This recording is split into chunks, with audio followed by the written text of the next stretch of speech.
boa tarde, boa noite, sejam bem-vindos ao 23º episódio do Despertar do Dragão, o podcast multiplataforma de análise do livro Fogo e Sangue. Eu sou a Flávia Leão. E eu sou o Gesiel Bueno e esse é o melhor podcast desse Brasil. E hoje nós vamos falar sobre o 19º capítulo do livro, que tem como título O Momento Posterior, a Hora do Lobo.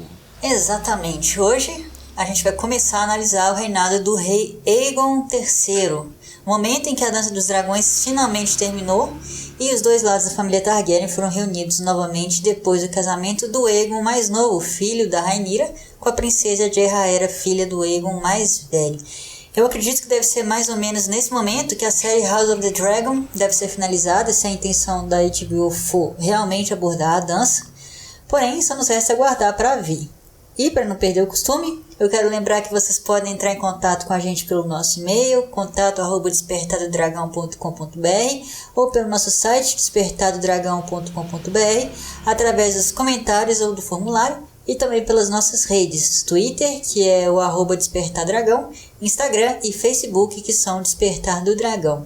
E se vocês preferirem, vocês podem ouvir a gente pelo YouTube, pelo Spotify ou pelo Deezer, porque a gente é multiplataforma. É só digitar o Despertar do Dragão também. Vamos lá então? Gesiel Bueno, a sinopse, por favor. Os jovens senhores das terras fluviais chegam triunfantes a Porto Real e logo se tornam a sensação da cidade. Mas Cregan Stark, um homem sagaz e de forte personalidade, chega para acabar com a festa. Assumindo o posto de mão do rei, ele confina o futuro rei Aegon dentro da fortaleza de Maegor, enquanto trata de limpar a cidade dos traidores de Aegon II. Mas tudo teria sido muito pior se não fossem as 3 viúvas. Agora, o Serpente Marinha tem uma dívida eterna com Alice Blackwood. Sim, o último episódio terminou quando nós falamos sobre a morte do rei Aegon II na liteira, depois que ele bebeu o vinho envenenado a mando do Larys Pé-Torto, o mestre dos segredos dele. A única herdeira viva do rei era a princesa Jeyraera, que era uma menina que não devia ser das mais alegres, né? Depois de ter visto o irmão gêmeo Jeyraeris morrer e a mãe ficar louca. E vamos combinar também que o Aegon também não foi nenhum modelo de pai. Bom, o caso é que ela nunca nem sequer foi cogitada para se tornar rainha, né? Eu acredito que ela nem pensou muito nisso. E com toda a situação da dança nos 2 últimos anos, lembrando que nós estamos no ano 131 depois da conquista. Quase ninguém conhecia Jeyraera, então parecia que o mais lógico e o mais certo mesmo era que o Aegon assumisse o trono. E foi assim que ele se tornou Aegon III. Mas ele próprio também não era uma pessoa muito sã, né? Pelo menos mentalmente falando. E quem vai julgar, já que ele perdeu o próprio dragão de forma bem traumática, fugindo de um ataque, e depois viu a mãe sendo queimada e devorada pelo Sunfyre, não é à toa que quando ele é lembrado de Aegon o Azarado, Aegon o Infeliz e também Desgraça dos Dragões. Isso sem contar o apelido pelo qual o mestre Munkun, que serviu o rei durante boa parte do reino dele, se chamava de o Rei Arrasado. Que casal, né? Aegon e Jeyraera, ambos traumatizados pela guerra dos pais deles. Pois é assim que a gente começa o ano de 131 depois da conquista no Westeros. Nesse ano o novo rei tinha só 10 anos. Ele era alto para a idade, tinha um cabelo prateado tão claro que era quase branco, mas em contraste, como diz o cogumelo, era dono de uma escuridão dentro dele que nunca sumia. Só que não era todo mundo que sabia disso, só quem convivia com o príncipe. E naquele dia, quando os senhores do Ocidente e os exércitos deles, que tinham derrotado o Lord Borros Baratheon na Batalha da Estrada do Rei, chegou em Porto Real e descobriu que o Aegon II estava morto e viu o garoto e futuro rei ali, eles ficaram muito felizes e dobraram o joelho para ele imediatamente. Sim, e esses senhores das terras fluviais tinham 3 que se destacavam. O senhor de Correrio, o Lord Kermit Tully e o irmão dele, Oscar Tully, e o senhor de Corvabor, Benjit Cott Blackwood, conhecido como Bem Sangrento. É interessante notar como funcionava o sistema feudal, porque embora os Tully fossem os senhores supremos das terras fluviais desde a conquista, eles estavam longe de ser a família mais poderosa da região, e eram até mesmo obscurecidos pelos próprios vassalos. Alguns deles, inclusive, como os Bracken, os Blackwood, os Vance e os Frey, tinham domínios mais amplos e conseguiam reunir exércitos bem maiores. Os Mutton, de Lagoa da Donzela, eram bem mais ricos, e Harrenhal, mesmo sendo amaldiçoado e queimado e em ruínas, era um castelo muito mais formidável do que Correrio, além de ter 10 vezes o tamanho dele. Pois é, engraçado isso, né? Mas mesmo assim foram os irmãos Tully e o Bem Sangrento que se destacaram nesse exército de oposição ao Aegon II. E eles passaram tanto tempo juntos que acabaram ficando muito próximos e por isso passaram a ser chamados de Os Rapazes. Os três acabaram virando líderes inquestionáveis e apoiando eles estavam 3 mulheres que o livro faz questão de destacar. A Alysanne Blackwood, chamada Ali Black, que era a tia do Bem Sangrento, e a Sabta Frey, que a gente já mencionou em episódios anteriores e que era senhora das gêmeas, viúva do Lord Frey anterior e mãe do herdeiro dele. Sendo assim, quando os rapazes chegaram em Porto Real, eles foram saudados como heróis por toda Westeros, e os últimos legalistas do rei Aegon II se renderam e baixaram o estandarte do dragão dourado dele para erguer o do dragão vermelho do Aegon III. As cores dos Targaryen voltaram para o original. Eu achei bonito demais isso. E depois disso tudo foi que os preparativos para a coroação do príncipe Aegon e o casamento dele com a princesa Rhaenyra começaram, e vários corvos voaram para convocar o restante dos legalistas do antigo rei, principalmente na Campina, em Rochedo Casterly e em Ponta Tempestade, para dobrarem o joelho perante o novo rei. E assim a paz reinou, mas ela só durou uma quinzena. Essa época ficou conhecida como o Falso Amanhecer, porque depois desses 15 dias foi quando o Lord Cregan Stark finalmente chegou ali em Porto Real. Sim, o senhor de Winterfell e o Stark que eu mais gosto depois do Ned Stark. Nessa época, o Cregan tinha só 23 anos, só um pouco mais velho que os rapazes, só que, diferente deles, o Stark era um homem, enquanto os outros eram só rapazes. Esse apelido foi muito feliz. E os rapazes se pelavam de medo do Cregan, e eles se encolhiam toda vez que o cara aparecia no mesmo recinto que eles. E a recepção dos nortenhos em Porto Real também foi muito diferente da que os senhores das terras fluviais receberam, porque a reputação deles entre os sulistas não era boa. Pois é, a relação entre os sulistas e nortenhos nunca foi muito cordial, principalmente por causa da religião, já que a grande maioria dos nortenhos era devota aos deuses antigos, e eles não estavam nem aí para os costumes religiosos do sul. Em contrapartida, os sulistas achavam que era hediondo o fato de o povo do norte rezar para árvores. A vida no norte também era muito mais dura, então acabava produzindo homens muito diferentes, e os sulistas não gostavam nada disso também. Por isso, a chegada do Lord Cregan Stark com um exército 2 vezes maior do que o das terras fluviais foi tipo um balde de água fria no clima de festa em Porto Real. Exato. E as coisas só pioraram porque o Lord Cregan não gostou nada de como as coisas tinham acontecido. O plano dele era sair em batalha por todo o sul, destruindo primeiro Ponta Tempestade, depois atravessando a Campina para acabar com Vila Velha e terminando finalmente com uma visita a Rochedo Casterly. Em vez disso, ele encontrou o rei Aegon II já morto por veneno, o que ele considerou um ato extremamente covarde. Mas o pior foi que ele culpou o Serpente Marinha pela trama que matou o rei e mandou prender o Corlys Velaryon de novo nas masmorras. E ele tinha poder para isso, já que, lembrando, o exército do norte agora era o maior por ali. E não muito tempo depois, se juntaram ao Serpente Marinha nas masmorras o Larys Strong, Pé Torto, o Grande Mestre Orwyle, o Sir Perkin, a Pulga, e o Septão Eustace, além de outros que eram aliados do rei Aegon II. e nem mesmo os rapazes foram poupados. Eles não foram presos, mas acovardados pelas palavras duras do Lord Stark. Eles foram obrigados a juntar suas forças com eles para marchar contra a Ponta Tempestade. O Lord Stark fez um discurso dizendo a todos eles que a guerra ainda não havia acabado, porque uma guerra só acaba quando os derrotados se ajoelham. A Rhaenyra achou que tinha vencido quando tomou Porto Real, e o Aegon achou que tinha vencido quando serviu a Rhaenyra de jantar para o Sunfyre. E agora os dois estavam mortos. Além disso, o Cregan lembrou que Vila Velha ainda não havia se rendido. Rochedo Casterly não tinha devolvido o ouro da coroa, e a princesa de Rhaenyra, que todo mundo estava anunciando como noiva do príncipe Aegon, ainda estava lá em Ponta Tempestade. Exatamente, e era difícil argumentar contra isso, né? Porque era tudo verdade. E foi assim que Cregan Stark tomou Porto Real sem levantar uma espada sequer. O comando estava com ele e a cidade começou a ficar nervosa de novo. Surgiu até um homem dizendo ser o pastor renascido, pedindo a destruição dos nortenhos infiéis, porque o maior medo de todo mundo era que os Stark dominassem tudo ao ponto de impor a religião dos deuses antigos ali no sul. Foi assim que alguns exércitos começaram a marchar em direção à cidade e vários outros boatos começaram a rolar. De todos esses boatos, os únicos que eram verdadeiros eram que lá de Pedra do Dragão, o Alyn Velaryon estava exigindo a libertação do Serpente Marinha, e que a donzela do vale, a Jane Arryn, estava a caminho de Porto Real com a princesa Rhaena Targaryen e o dragão dela. Mas tem uma coisa interessante pra gente notar aqui.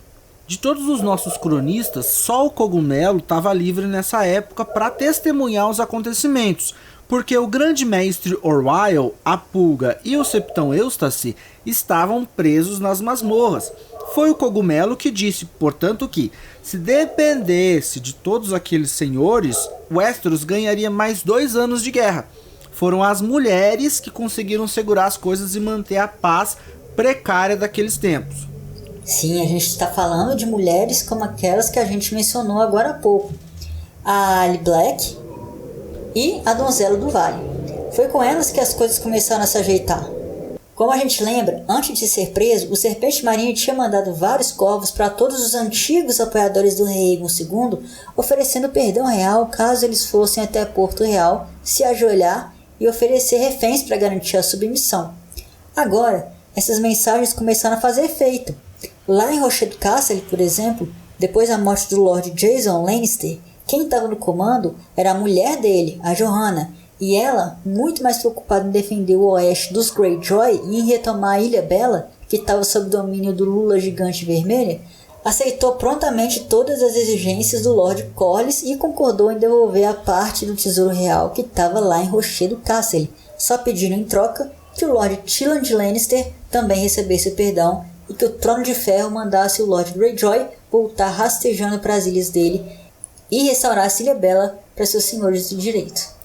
Exatamente, Ponta Tempestade também não resistiu mais. A viúva do Lord Borros, Elenda, aceitou logo os termos da coroa. Como ela ainda estava fraca do parto, ela não pôde ir pessoalmente a Porto Real para ajoelhar perante o novo rei, mas ela mandou o pai e 3 das filhas para servirem de reféns. Junto com eles iria também a carga mais preciosa desse momento da história, que era a princesa de Rhaenyra, de 8 anos, a futura rainha de Westeros. E a última a se render foi Vila Velha, o lar da mais rica e mais perigosa das casas que se uniram ao Aegon II, os Hightower. Eles ainda eram capazes de formar grandes exércitos e ainda tinham em seu poder 1/4 do ouro da coroa, que poderia facilmente ter sido usado para comprar novas alianças e contratar companhias de mercenários. Se eles quisessem, a guerra poderia recomeçar. O Lord Hightower agora era o jovem Lionel, filho do Ormond Hightower, que morreu em Tumbleton durante a dança. Ele ficou pistola quando recebeu a mensagem do Serpente Marinha com os termos da coroa e jurou que responderia com o sangue do Lord Corlys. E é aí que uma mulher entra na jogada para amenizar as coisas. O Lionel tinha uma jovem madrasta que tinha casado com o pai dele, o Lord Ormond, logo no início da dança. O nome dela era Samantha Tarly, e ela era só 2 anos mais velha que o Lionel, que se apaixonou por ela no momento em que ela chegou para casar com o pai dele. Mas a Samantha, sendo madrasta do garoto, nunca aceitou as investidas dele, até esse momento. Ela sabia que o Lionel podia começar a guerra todo de novo, e ela não tinha a menor intenção de ser inimiga do novo rei, e nem de perder a posição dela como senhora de Torhalta. Portanto, ela aceitou o enteado, mas só com a condição de que ele aceitasse todos os termos do Lord Corlys, sob o argumento de que ela não ia aguentar perder um novo marido. E o Lionel obedeceu, e inclusive devolveu o ouro da coroa para Porto Real. Maravilhosa Samantha. Mas essa é a história que o Cogumelo conta, né?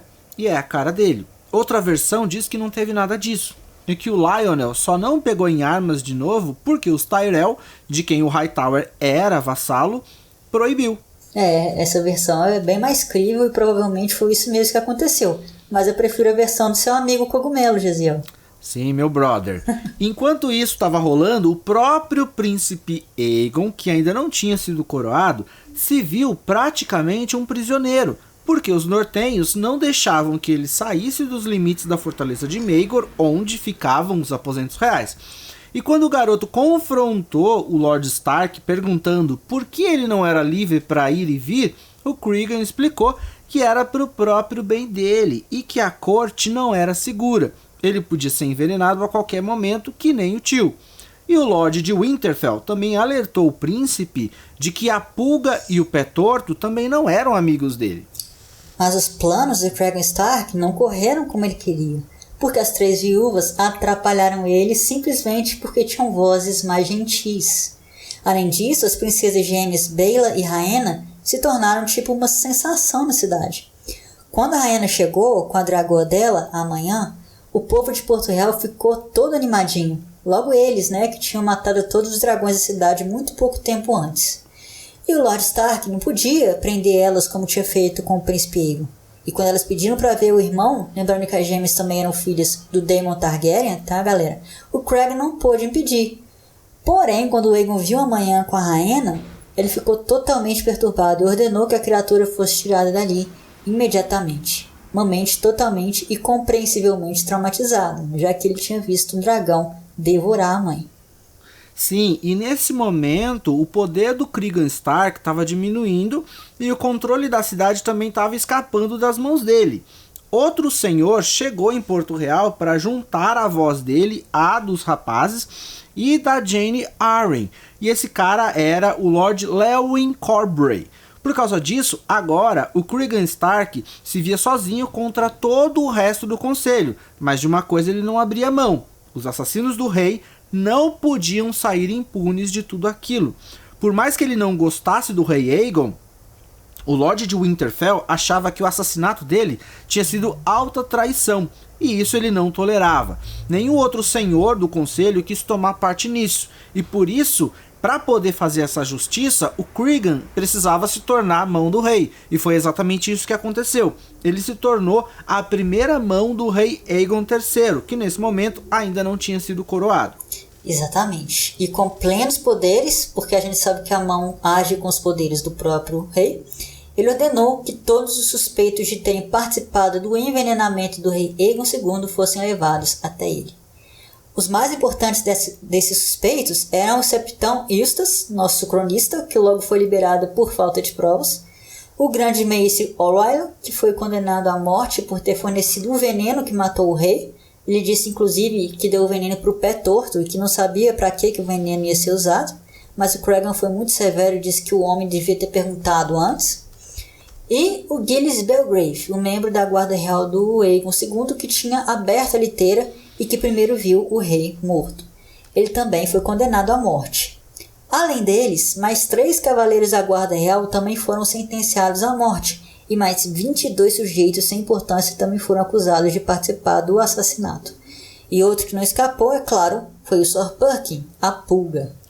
E os últimos a sofrerem o julgamento do Cregan Stark foram os piores, segundo ele: o Larys Strong, Pé Torto, senhor de Harrenhal, e o Corlys Velaryon, o Serpente Marinha, mestre de Deriva Marca e senhor das marés.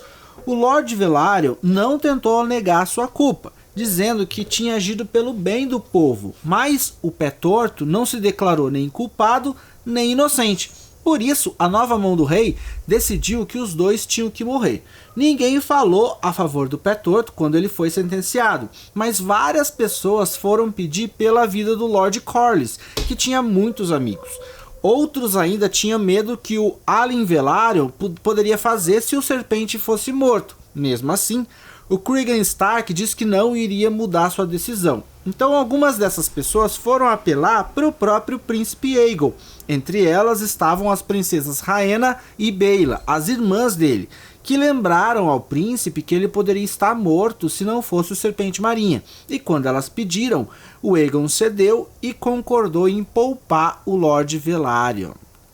Sim, o problema era que o Aegon tinha só 10 anos de idade e ele ainda não tinha sido coroado rei. E mesmo se tivesse sido, ele ia ter que ficar sob regência até completar 16 anos. Por isso, se o Cregan Stark não quisesse obedecer às ordens dele, ele podia. Mas, por incrível que pareça, o Stark obedeceu.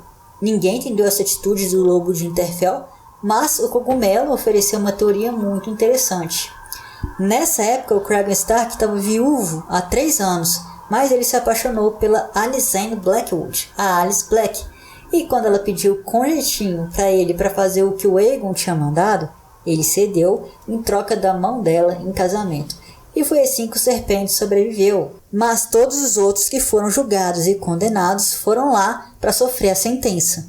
Na hora da sentença, do cumprimento da sentença, o Septão Eustace fez uma longa oração. E aí, o próprio Cregan Stark se apresentou para cortar a cabeça dos condenados. E ele segurava nas mãos a enorme espada de aço valeriano, a Gelo. Aquela mesma espada que a gente viu sendo manipulada pelo Ned Stark nas Crônicas de Gelo e Fogo, que depois infelizmente foi derretida pelos Lannisters para virar outras 2 espadas. É muito legal aqui que a gente se lembra daquelas palavras tão conhecidas de Game of Thrones e que se referem aos Stark, que acreditam que, abre aspas, o homem que dá a sentença também deve brandir a espada, fecha aspas. Mas tudo acabou dando errado. Uma multidão gigantesca havia se formado para ver a decapitação de todos aqueles homens e o Perkin, a Pulga, foi escolhido para ser o primeiro homem a morrer.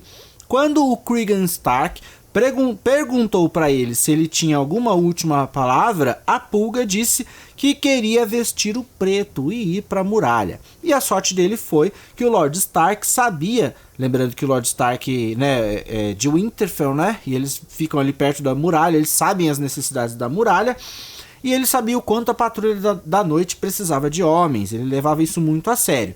E aí, quando ele concedeu o pedido para o Sir Perkin, todos os outros homens imediatamente sentiram uma enorme vontade de ir defender a muralha, a vocação da vida deles. E aí, um a um, eles pediram, óbvio, para vestir o negro, inclusive o grande mestre Orwyle. Sim, e foi por isso que só 2 homens morreram naquele dia, 2 de vários que tinham sido sentenciados. Um foi o Sir Giles Belgrave, da Guarda Real, que se recusou a trocar o manto branco pelo negro, e o outro foi o Larys Strong Pé Torto. O único pedido que ele fez foi que, depois de morto o Lord Stark, amputasse o pé torto dele, que tinha rendido o apelido que ele ostentou a vida toda, né, para livrar ele desse fardo na morte. E eu só achei que esse foi um fim muito simplório pro Pé Torto, sabe? Um homem tão espertinho como ele ter sido pego assim pelo Cregan Stark não desceu muito bem, sabe? Tipo, ele viu que o Stark não simpatizava com ele desde o primeiro momento e que culpava ele. Viu a influência do cara crescendo e não fez nada? Ficou ali de boa esperando? Eu não engoli essa direito não, mas foi assim que aconteceu. E foi assim que morreu o último Strong de Westeros, e essa casa, que era antiga e orgulhosa, chegou ao fim, como os Gardener antes dela, durante as Guerras da Conquista. Com a missão cumprida, o Cregan Stark devolveu o cargo de mão do rei para o príncipe Aegon, porque ele não queria ficar no sul. A gente vê então como os Stark são apegados às terras deles, e como eles amam o norte. Lembrando que o Ned Stark, muitos anos depois, nunca quis ser mão do rei do Robert também. E ele só foi por força dos acontecimentos que a gente já conhece. Exatamente. Olha, essa foi a nossa análise do 19º capítulo do livro, no momento posterior à Hora do Lobo. quando o reinado do Aegon II finalmente terminou de vez, a Dança dos Dragões terminou oficialmente e a gente conheceu mais um pouquinho dos Stark. A gente só pode especular se é por aqui que a HBO pretende encerrar House of the Dragon, mas isso só o tempo dirá. Antes aqui de fechar o episódio, só queria fazer uma recapitulação aqui dessa confusão que está sendo o reinado dos Targaryen. Vamos lá, Jaziel, me ajuda aí. O Aegon, o Conquistador, né, quando juntou os 7 reinos, conquistou um monte de reinozinho que ficava em guerra o tempo todo, né? Um monte de reino beligerante ali, de norte a sul. Mas o sul porque os nortenhos eram mais quietinhos, né? Aí o Aegon conseguiu, depois de várias guerras, depois de muita confusão, acalmar tudo, fez o reino ficar numa paz assim, né? Pelo menos momentânea, exato. Quando a Aenys, filho dele, assumiu, a rebelião estourou, né, na hora, porque o dragão tinha morrido, e o Aenys era um fraco, né, e não conseguiu tomar conta da confusão e acabou morrendo de medo e de desgosto, né? Assumiu então o Maegor, e foram 6 anos horrorosos para esses, mais confusão, mais guerra, mais gente morrendo. Só que nesse caso foi diferente, por quê? Porque a guerra do Maegor era mais com a fé, né? Não era tanto com os senhores, que estavam até mais satisfeitos com o Maegor do que com a Aenys, né, que não fazia nada. Depois chegou o nosso Jaehaerys, né, nosso Jaehaerys que conseguiu finalmente, depois de 55 anos de governo, entregar um reino quase que perfeito na mão do Viserys. E quando o Viserys assumiu, né, ele assumiu, foi a época mais prodigiosa do Westeros, né, mais rica, a fase mais legal de todas. Por isso, o Viserys nem foi assim um rei tão memorável, porque ele não precisou fazer nada, né? O Jaehaerys entregou tudo na mão dele. Tudo de mão beijada. De mão beijada. E aí, o Viserys, que na minha opinião foi bastante corajoso, né? Nomeou como herdeira a filha dele, a mais velha, Rhaenyra, e aí começou essa confusão toda que a gente viu e acabou agora na Dança dos Dragões. Só confusão.